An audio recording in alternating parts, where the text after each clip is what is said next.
आज मैं आप लोग के लिए लेकर आई हूँ बहुत ही टेस्टी और मज़ेदार रेसिपी जो खाने में बहुत ही टेस्टी लगता है दोस्तों। तो आज हम बनाने वाले हैं चूड़े का खोआ। दोस्तों नमस्कार, मैं रेणुका लाल अपने चैनल रेणुका की रसोई में आप सभी का बहुत बहुत स्वागत करती हूँ। आइए हम चूड़ा का खोआ बनाना स्टार्ट करते हैं। तो यहाँ हम चूड़ा आधा किलो ले लिए हैं। फिर यहाँ जो गार्निश करने के लिए धनिया पत्ता ले लिए हैं, 2 प्याज ले लिए हैं छोटी बारीक कटी हुई, 1 टमाटर ले लिए हैं और यहाँ आलू भुजिया ले लिए हैं। 5-6 जो है सो हम कड़ी पत्ता ले लिए हैं और यहाँ राई ले लिए हैं 1 चम्मच और यहाँ जो मूंगफली है वो ले लिए हैं 2 चम्मच बड़ी बड़ी। आइए हम चूड़ा का खोआ बनाना स्टार्ट करते हैं। तो और यहाँ हम कुछ मसाले ऐड करेंगे। तो धनिया, हल्दी, नमक, मिर्चा है, अमचूर पाउडर और चाट मसाला और यहाँ जो है सो तेल है। अब चलिए ये जो हम चूड़ा लिए हैं इसको हम अच्छे से 2-3 पानी से वॉश करके अच्छे से साफ कर लेते हैं। देखिए हम चूड़ा को 4 पानी से अच्छे तरह से हम इसको साफ कर लिए हैं। अब आइए हम गैस की तरफ चलते हैं। देखिए हमने गैस जला के और कढ़ाई चढ़ा दी है। अब हम इसमें जो है सो तेल डाल देते हैं। देखिए हमने 3 चम्मच तेल डाल दिए हैं इसमें। तेल मेरा गरम हो गया है। अब इसमें जो है सो हम कड़ी पत्ता तोड़ के रखे थे 5-6 कड़ी पत्ता, इसको हम इसमें डाल देते हैं। अभी राई जो हम 1 चम्मच रखे थे इसको भी हम इसमें ऐड कर लेते हैं। देखिए मेरा राई चटक गया है। अब हम इसमें जो प्याज काट कर रखे थे कट करके इसको भी हम इसमें ऐड कर और इसको हम अच्छी तरह से मिक्स कर लेंगे और इसे हम 2 मिनट के लिए छोड़ देते हैं पकने के लिए। अब हम इसमें नमक स्वाद अनुसार डाल दे रहे हैं जिससे प्याज अच्छी तरह से पक जाएगा। इसको अच्छी तरह से मिक्स कर ले हम।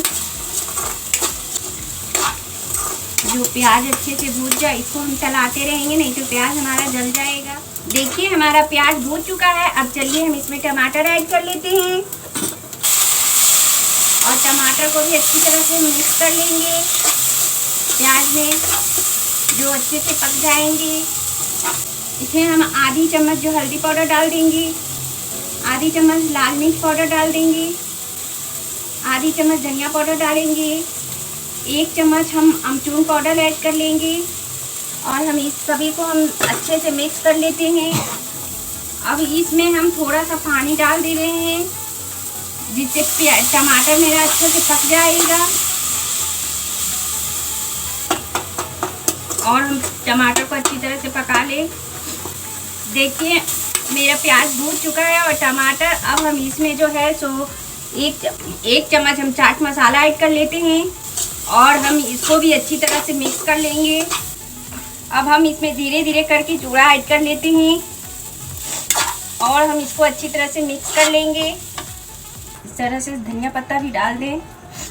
इसके ऊपर से थोड़ा आलू भुजिया भी हम ऐड कर लेते हैं और इसको भी हम मिक्स कर ले। देखिए हमारा खोआ बनके तैयार हो चुका है। अब हम गैस बंद कर लेते हैं। इस खोआ को हम अच्छी तरह से प्लेट में हम निकाल ले। आइए हम इसे अब सजा लेते हैं। तो इसके ऊपर फिर से हम आलू भुजिया डाल देंगे, इस तरह से डेकोरेट कर लेते हैं। फिर इसके ऊपर से धनिया पत्ता भी ऐड कर लेंगे। अब इसके ऊपर जो है सो हम मूंगफली डाल देंगे। ये जो हम मूंगफली लिए हैं दोस्तों, तो हम ये भूजी हुई मूंगफली ले लिए हैं, घर में ही हम इसे भूज लिए थे। अब इसके ऊपर हम ऐड कर लेते हैं। देखिए हमारा चूड़ा का खोआ बनके तैयार हो चुका है। अब कितना अच्छा भी लग रहा है, कलरफुल, कितना देखने में सुंदर भी लग रहा है दोस्तों। तो देर मत कीजिए, आप भी बनाना स्टार्ट कीजिए। अगर आपको मेरी रेसिपी पसंद आती हो तो प्लीज़ लाइक, शेयर, कमेंट और सब्सक्राइब करने के बाद बेल आइकन को प्रेस करना ना भूलें। Thank you.